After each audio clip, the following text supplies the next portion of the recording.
It was one of those mornings where the city itself seemed to wear a suit. Steel towers glittered in the sunlight, car doors slammed in rhythmic precision, and inside the glass fortress known as Kingston Global Headquarters, people were already moving at corporate speed. Laptops opened, heels clicked across marble floors, and the smell of roasted espresso floated through the air like perfume for the ambitious. And then, a sound no one expected, the slosh of water, a mop handle clattering to the floor, followed by the deep, cutting silence of a mistake in the wrong place. At the wrong time, the janitor had slipped. A metal bucket rolled in slow motion, spinning until it bumped against an Italian leather shoe worth more than the janitor's weekly pay. The water left a dark splash on the marble, and a brighter one across the polished shoe of Martin Doyle, the CEO of Kingston Global.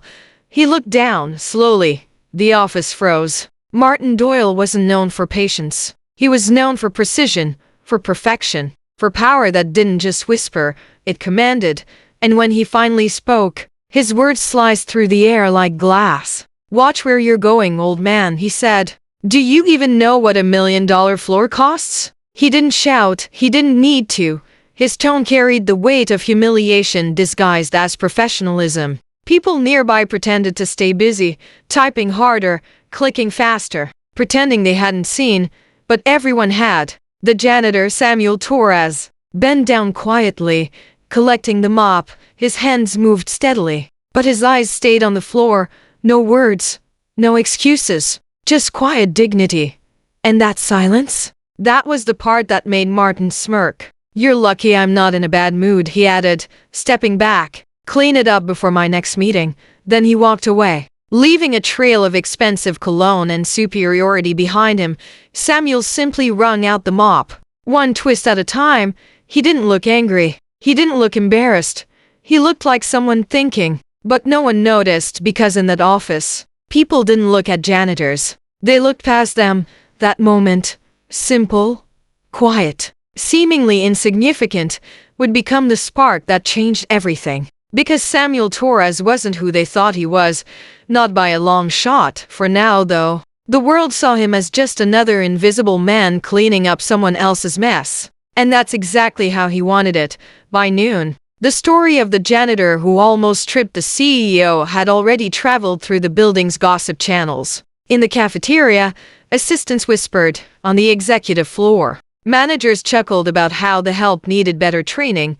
And Martin Doyle, he basked in the laughter like it was applause. He didn't know that somewhere, deep inside Kingston's internal systems, a name had quietly been flagged, an audit file had been opened, and the janitor he had just mopped had the clearance to read every secret Kingston Global tried to hide. It's funny how power blinds the powerful, how arrogance can make someone so confident. They don't see the trap forming right under their polished shoes. Because the real story wasn't about the spill. It was about what was already in motion long before the water ever touched that floor. So, as Martin Doyle smiled in his glass office, convinced he had taught a nobody a lesson, Samuel was watching, listening, and waiting for the perfect moment to teach him one. And if you're the kind of person who's ever been disrespected by someone who thought they were better than you, if you've ever swallowed your pride just to keep your job, then maybe this story will feel a little too familiar. Because what's about to happen isn't just karma. It's accountability, wrapped in poetic justice. And before we dive deeper into how the janitor turned the entire company upside down, ask yourself this. Have you ever looked down on someone without realizing they might be the one holding the power? If that question stings a little good, that means you still care about decency. And maybe, just maybe, you'll hit subscribe before we move on. Because stories like this remind us that respect isn't a luxury. It's a responsibility. The next morning, Kingston Global buzzed with its usual rhythm, phones ringing, elevators chiming, and the CEO's laugh echoing faintly through the glass hallways like a reminder of who ran the world inside those walls. But in the janitor's break room, a space smaller than one of Martin Doyle's closets, Samuel Torres sat quietly at a metal table, sipping black coffee from a paper cup. No one else was there, just him and a small folder, marked in simple bold letters, Kingston Global Internal Ethics Review. He turned the first page, a spreadsheet, employee complaints. Anonymous notes from HR about verbal abuse, discrimination, and quiet resignations that never made the company newsletter. And in the corner of the file, Martin Doyle's name appeared more than once. Samuel smiled faintly, not with satisfaction, with confirmation. He wasn't here to clean floors. He was here to clean house. 2 weeks earlier, Kingston's board had launched an internal audit, quiet, confidential. They'd hired an outside consultant to investigate claims that the company's winning culture had turned toxic. And that consultant, disguised under a borrowed last name and a blue janitor's uniform, was Samuel Dean Torres, Harvard-trained, former auditor for the U.S. Department of Labor, a man known for catching unethical executives who thought they were untouchable. His methods were unorthodox: disguise, observation, empathy. Because you can't fix a system if you only see it from the top. Every night after the office is emptied, Samuel would sit alone in the break room, typing notes under the glow of an ancient vending machine light. He documented every microaggression, every cruel laugh, every time someone said, "Don't waste your breath on the janitor." By the end of week 1, he already had enough evidence to prove that Kingston's workplace culture was rotting from the inside out. But he wasn't just here to file a report. He wanted to understand why. Why did powerful people like Martin Doyle treat those beneath them like props instead of people? Was it fear, ego, or just habit? As Samuel wiped down a table later that afternoon, he overheard 2 executives talking in the lounge. "Doyle's unstoppable," one said. "The board loves him. He delivers numbers, not excuses." "Yeah," the other replied, lowering his voice. "But have you noticed how many people quit after meeting with him? HR's drowning." "Please." The first man laughed. "People are replaceable. Results aren't." That was the culture Martin Doyle built. Perform or vanish. Fear dressed as motivation. Cruelty packaged as excellence. But not everyone at Kingston was blind. There was Lisa Kim, a mid-level manager who always greeted Samuel with a kind smile, the kind that asked, "Are you okay?" Without saying it out loud. She didn't know who he really was. She just treated him like a person, and that simple decency would later save her career in ways she couldn't imagine. That night, Samuel reviewed another document, an email chain about a young intern who'd been fired after Martin publicly berated her for a typo. The email ended with the intern's resignation letter. A single line stood out. "I used to believe hard work would protect me. Now I know. Some floors are meant to be polished, not climbed." Samuel closed the folder and stared out the break room window at the glowing skyline. He'd seen this pattern too many times, leaders confusing dominance for strength. And every time, it ended the same way. The higher they rose on arrogance, the harder they fell when reality hit. He checked his watch. Midnight. He reached under his sleeve, adjusting the small pen camera hidden beneath his uniform cuff. It had captured Martin's insult perfectly. That clip alone was powerful, but Samuel wanted something bigger. Not revenge, but a revelation. He wanted to catch Martin Doyle being exactly who he truly was, when he thought no one was watching, and that moment was coming sooner than anyone expected. Before we step into it, I want to ask you something. If you were in Samuel's position, undercover, watching injustice unfold every single day, would you reveal the truth right away? Or would you wait, like him, for the perfect moment to let karma walk through the front door? Drop your answer in the comments below, because in the next part, the janitor stops being invisible and starts turning the entire company's mirror back on its CEO. By Friday morning, the office air felt heavier than usual. Kingston Global was preparing for its quarterly all-hands meeting, a polished performance of smiles, numbers and applause for leadership.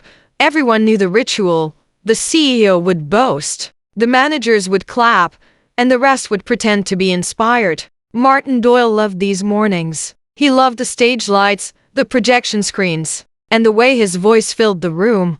He thrived on control, on reminding everyone who built this empire, but not today, because somewhere in the crowd sat a man with a mop and a secret. Samuel Torres moved quietly through the auditorium, cleaning the edges of the stage before the meeting began. No one paid attention.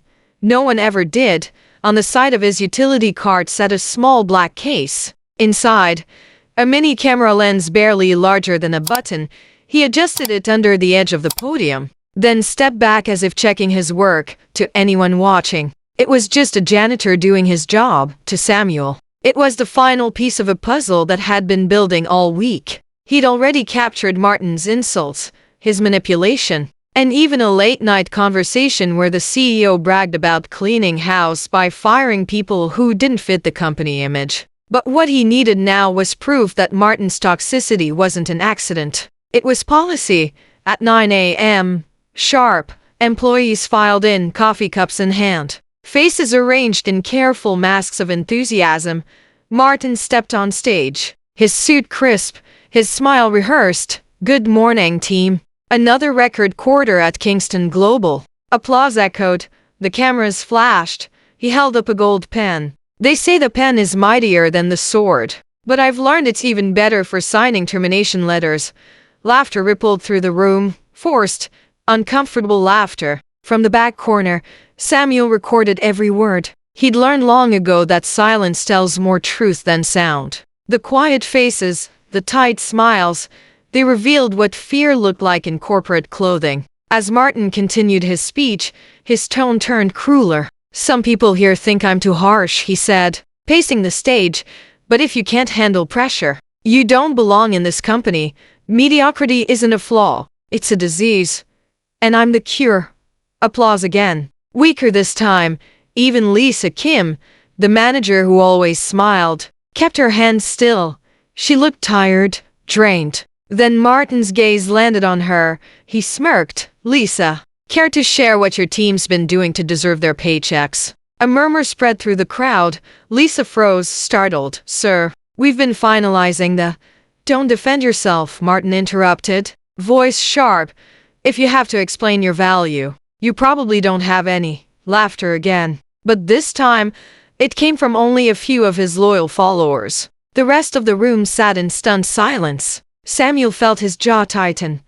That was it. The breaking point. Not for him, but for everyone watching. You could see it in their faces.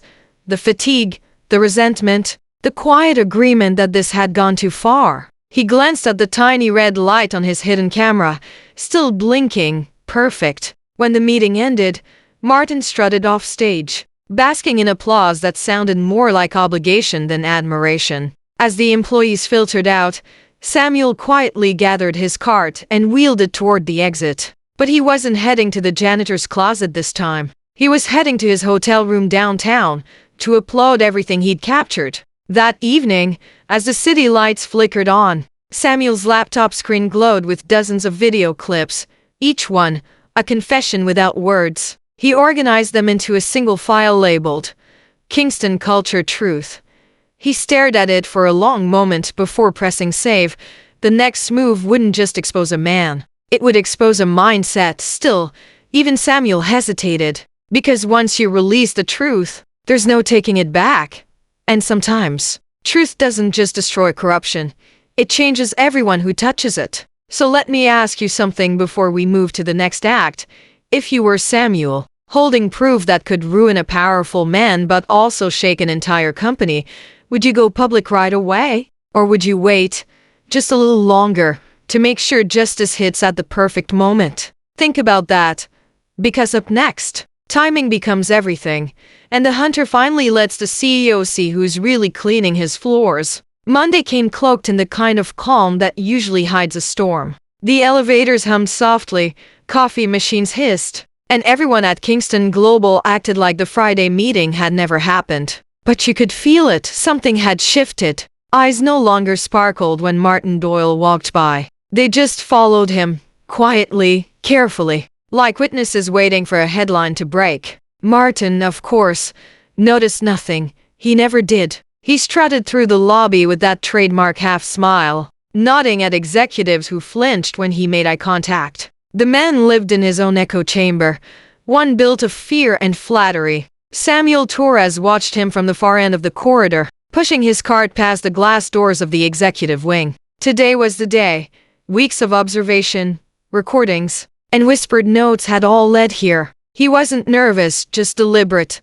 Every movement calculated. He waited until Martin's assistant stepped away from her desk, then slipped quietly into the CEO's office. The space smelled like power, polished wood, old whiskey, expensive arrogance. Samuel set his cleaning cloth on the desk and pretended to dust, but in reality, he was placing a small envelope beside Martin's nameplate. On it, in neat handwriting, "For your review."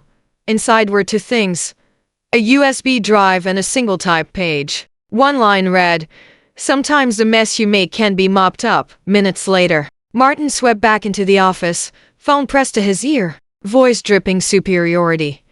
No. Tell them if they can't close the deal, I'll find someone who can." He stopped mid-sentence when he saw the envelope. "What's this?" He tore it open, read the note, frowned, then jammed the USB into his laptop. The screen flickered, and the video began to play. There he was, his own face filling the monitor, his voice, sharp and cruel, echoing from hidden cameras. The boardroom, the insults, Lisa's humiliation, the laughter, the arrogance, all of it, unedited. Martin's hand froze on the mouse. Color drained from his face. "What the hell is this?" he muttered. He scanned the room as if the walls themselves were laughing at him. Then he spotted Samuel standing quietly by the bookshelf, polishing a frame. "You," Martin hissed. "What did you do? Who are you?" Samuel straightened, met his eyes. For the first time, his voice carried authority. Not the kind you earn through title, but through truth. "I'm the man who's been cleaning more than your floors." "Mr. Doyle," Martin blinked, confusion twisting into anger. "Is this some kind of blackmail?" "No," Samuel said calmly. "It's a report. You'll receive the full version when the board does. Consider this an early preview." For a heartbeat, neither moved. The only sound was the hum of the computer still playing Martin's voice back to him. He reached for the laptop, but Samuel stepped closer. "You know what the worst part is," he said softly. "You built a company so obsessed with image that no one ever told you the truth. Until now." Martin's jaw clenched. "You'll regret this." Samuel smiled faintly. "Maybe, but I won't regret standing up to you." He turned, gathered his cart, and walked out, leaving Martin frozen in front of his own reflection on the black laptop screen. For the first time in his career, the man who thought he controlled every narrative couldn't control this one. As Samuel disappeared down the hall, phones began to buzz, executives whispering, board members requesting emergency meetings. The dominoes were starting to fall, one truth at a time. And somewhere between fury and fear, Martin realized something he'd never considered before. You can't fire accountability. That afternoon, security footage would show the CEO pacing his office for hours, replaying the clips over and over, muttering under his breath about finding the leak. But the leak wasn't digital. It was moral. It had started the moment he decided humiliation was leadership. Now, he was about to drown in the very culture he created. Before we move to the next act, think about this. Have you ever worked for someone who mistook cruelty for strength? Someone who confused being feared with being respected? How did you handle it? Would you have had the courage to do what Samuel just did? Share your thoughts below, because in the next scene, the boardroom doors close, and the real reckoning begins. The boardroom at Kingston Global wasn't built for comfort. It was built for intimidation. 20 leather chairs, one polished oak table that stretched longer than a limousine. And today, at precisely 9 a.m., every seat was filled. Martin Doyle walked in pretending nothing was wrong. A tailored navy suit, a smile that looked glued on. He'd spent the weekend calling lawyers, spinning excuses, convincing himself that the mysterious video was a prank. But when he saw the faces waiting for him, that confidence cracked. No small talk, no coffee service, just silence thick enough to choke on. At the head of the table sat Evelyn Cross, chairwoman of the board, a woman whose calm could freeze a wildfire. Beside her, the company's legal counsel, and standing quietly near the window, hands clasped behind his back, was Samuel Torres. No uniform today, dark gray suit, crisp tie. Recognition flickered in a few executives' eyes. Some in shock, some in relief. Evelyn folded her hands. "Mr. Doyle," she said, "before we begin, I want you to understand that everything discussed here is being recorded. Martin forced a laugh. Of course. Transparency. But then the lights dimmed and the big screen behind Evelyn came alive. The same footage that had haunted him all weekend now played for the entire board to see. Every insult, every sneer, every word that turned employees into punchlines. Martin tried to interrupt. Context matters. These clips are manipulated. Evelyn raised one hand. Enough. The video ended with a still frame of Martin smirking on stage. Mid-sentence, mediocrity is a disease, and I'm the cure. The silence afterward was surgical. Then Evelyn turned toward Samuel, Mr. Torres. As our independent ethics auditor, please summarize your findings. Samuel stepped forward. His voice was calm, even. Over 3 weeks I documented multiple incidents of verbal abuse, intimidation, and retaliation against employees. These behaviors violate not only Kingston Global's code of conduct but also federal workplace protection laws. Attached to my report are 24 witness statements and digital recordings verifying a consistent pattern of misconduct.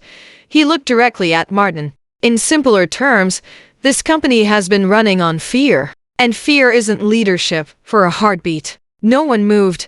Then Evelyn spoke again. The board has reviewed Mr. Torres's report in full, effective immediately. Martin Doyle is suspended pending termination proceedings. Gasps rippled around the table. Martin shot to his feet. You can't do this. I built this company. Evelyn's tone never changed.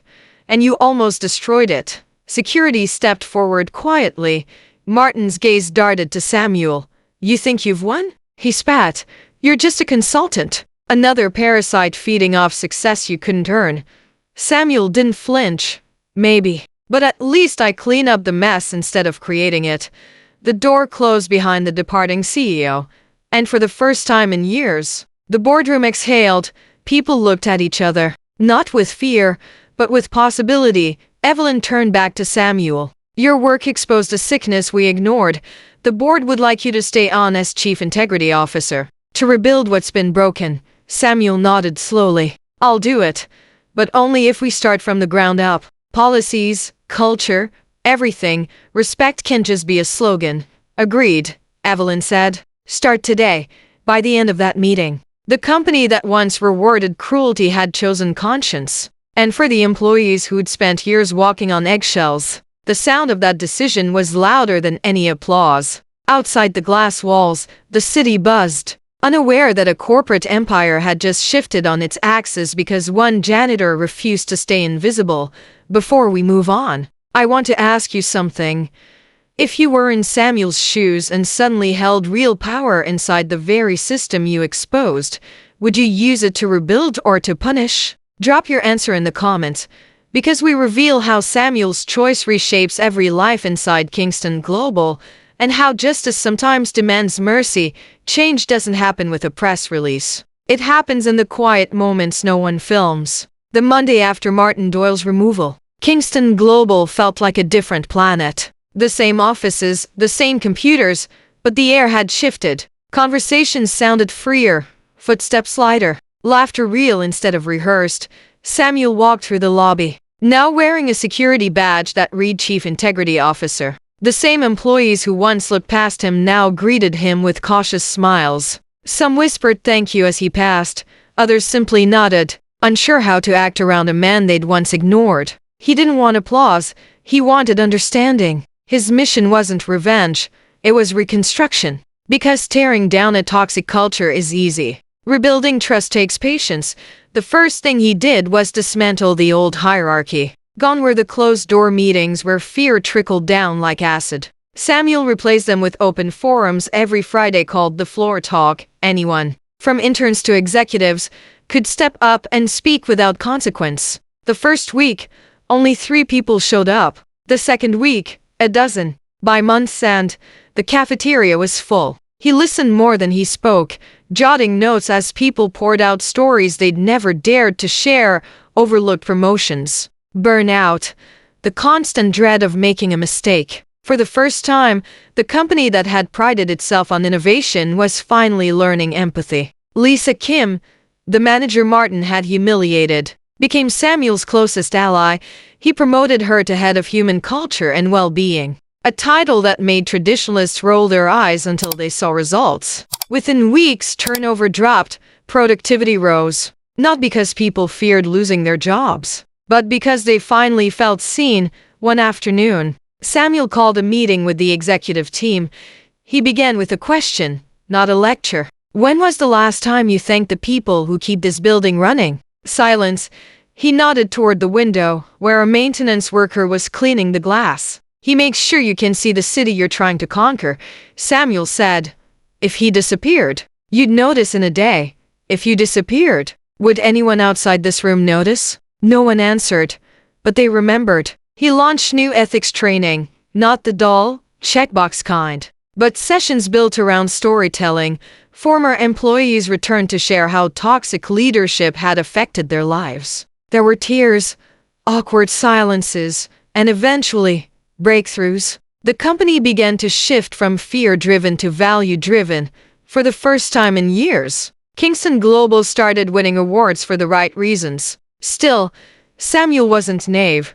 He knew culture could relapse, so he built accountability into the system: anonymous reporting tools, quarterly culture audits, and direct access to his office.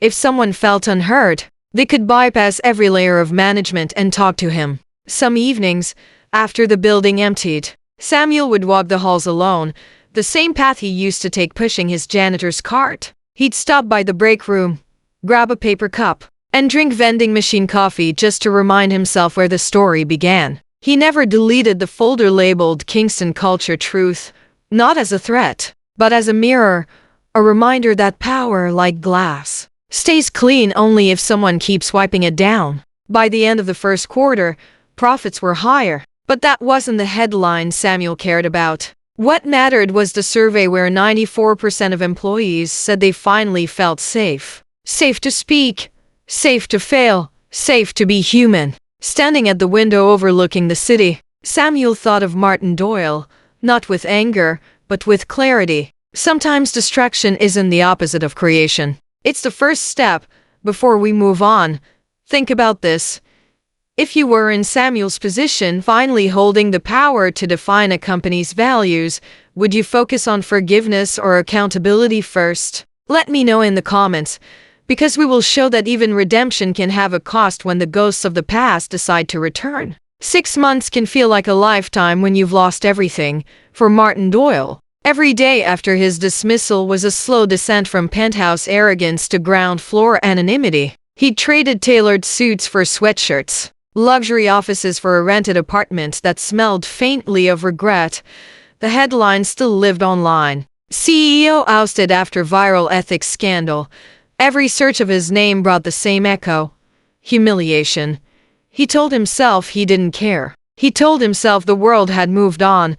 But late at night, when his inbox stayed empty and the phone refused to ring, the silence mocked him louder than any boardroom ever had. One rainy afternoon, while scrolling through business news he swore he didn't follow, Martin froze. A headline read, "Kingston Global named top employer for ethical culture." Beneath it, a photo, Samuel Torres, smiling beside employees at a volunteer event. The caption called him the architect of integrity. Martin stared until the words blurred. The man he'd once mocked as a janitor had become everything he used to pretend to be: respected, admired, remembered for the right reasons. And suddenly, for the first time in years, Martin wanted to talk. Not to defend, not to argue, but to understand. He still had Samuel's business card, crumpled and forgotten in a drawer. That night, he sent an email. Short, honest, desperate. "Mr. Torres, I know I'm the last person you want to hear from, but I need 10 minutes of your time, not to justify anything, just to listen." He expected no reply. Yet the next morning, an answer waited in his inbox. "Come by the office at 5 p.m.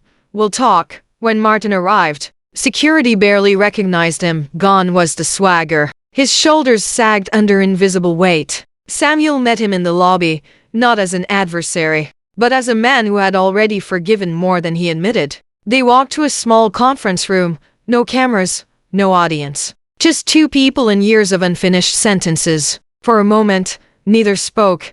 Then Martin sighed. I used to think power was about being the loudest voice in the room. Turns out it's about being able to look people in the eye after the meeting ends.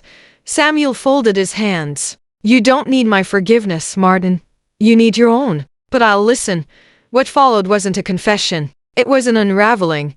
Martin talked about the pressure to perform, the fear of failure, how every compliment from the board felt like oxygen he couldn't live without. He admitted that mocking others made him feel safe. It was the only way he knew to prove he mattered. Samuel didn't interrupt. He just listened. The same patience he'd shown when cleaning floors. Finally, Martin looked up. I can't undo what I did. But if there's any way to make things right, there is, Samuel said. Use your voice for something better.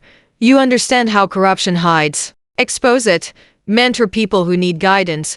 Turn what you broke into something that helps others fix themselves. Martin nodded slowly, the first genuine humility softening his features. Do you really think people will listen to me again? Maybe not yet, Samuel replied. But redemption doesn't start with applause. It starts when you stop lying to yourself. When Martin left the building, the sun was setting, a muted gold reflecting off the glass towers he no longer owned. For the first time in years, he didn't feel powerful or pitied. He just felt human. Later that week, an anonymous op-ed appeared online titled Lessons from a Fallen CEO. It didn't mention names, but everyone knew who wrote it. It ended with a line that went viral for all the right reasons. The measure of a leader isn't how many people fear them, but how many grow because of them. The internet called it a redemption arc. Samuel called it progress. Before we move into the final act, ask yourself this. Do you believe people like Martin deserve second chances after the damage they cause, or does forgiveness risk erasing accountability? Share your thoughts below, because up next, we will show how both men's choices echo far beyond Kingston Global, proving that real power is what you leave behind when the titles fade. A year after the scandal, Kingston Global no longer looked like the empire Martin Doyle built. It looked better. Open offices replaced corner kingdoms. Titles mattered less than teamwork, and laughter drifted down hallways that once echoed with fear. People stayed late now because they wanted to, not because they were afraid to leave first. Samuel Torres stood in the atrium one Friday evening, watching a small crowd gather around a charity auction for local schools. Employees who'd once hidden in cubicles were bidding, laughing, planning together. He smiled, not at the success, but at the symmetry of it all. How the same marble floor that once held spilled water and arrogance now reflected hope and humility. Lisa Kim joined him with a clipboard. Can you believe this? She said. A year ago, people couldn't even make eye contact with each other. That's the thing about fear, Samuel replied. It disappears faster than people expect once they realize it was never power to begin with. They watched a maintenance worker help a senior executive hang banners, both joking about who had worse handwriting. No hierarchy, no spotlight, just people. Later that night, Samuel returned to his office. He opened the folder still labeled Kingston Culture Truth. The files remained untouched since the board meeting, a time capsule of who they used to be. He scrolled through the thumbnails, faces tense, voices cruel, and thought about how every single frame had led here. He didn't delete it. He simply added a final note at the end. When respect becomes habit, justice no longer needs to be recorded. He closed the laptop, turned off the light, and stepped out into the hallway. Across town, in a modest community center, another meeting was happening. Martin Doyle stood on a small stage, sleeves rolled up, speaking to a room of young entrepreneurs. No microphone, no slides, just honesty. The hardest part of falling, he told them, is realizing that the landing isn't punishment. It's instruction. I used to think leadership was about control. Now I know it's about accountability. A young woman in the front row raised her hand. Do you ever miss being CEO? He smiled. A quiet, worn smile that finally belonged to a man rather than a mask sometimes. But I don't miss who I was when I had it. Applause filled the small hall. Among the crowd was a man in a gray suit standing by the doorway. Samuel. He didn't interrupt or approach. He just listened for a while, nodded once, and slipped out before Martin noticed. Outside, the city glowed under the night sky. The same streets, the same skyline, but somewhere beneath those lights, two men had rewritten what power meant. One had built it on ego and lost it. The other built it on empathy and shared it. Together, they'd turned a corporate scandal into a blueprint for integrity. Months later, Kingston Global launched a scholarship fund for students studying ethical leadership. They named it the Torres Doyle Foundation because history, Samuel insisted, should record both the fall and the recovery. The lesson isn't that villains get punished, he told reporters. It's that people can choose to stop being villains. The story spread far beyond business headlines. Universities cited it in lectures about reform. Social media turned it into a parable. But for the employees inside Kingston, it wasn't mythology. It was memory. They'd lived through the transformation. And they knew the secret. The strongest leaders are those who remember what it feels like to be unseen. And if you ever walk into Kingston Global today, you'll see a quote engraved near the lobby elevator. Samuel's doing. Power is borrowed. Respect is earned. Humanity is kept. It's simple, but it says everything, because at the end of the day, no one remembers the titles, or the corner offices, or the stock prices. People remember how you made them feel. That's the legacy that outlasts every spreadsheet. So as we close this story, ask yourself one last question. When people speak your name years from now, will they remember what you had, or who you helped? The choice, like respect itself, is always earned. And if this story reminded you that kindness is a form of strength, don't just scroll away. Share it, tell it, and make sure someone else remembers too, because in the end, that's how real legacies grow. Not through power, but through people. Thank you for watching all the way through.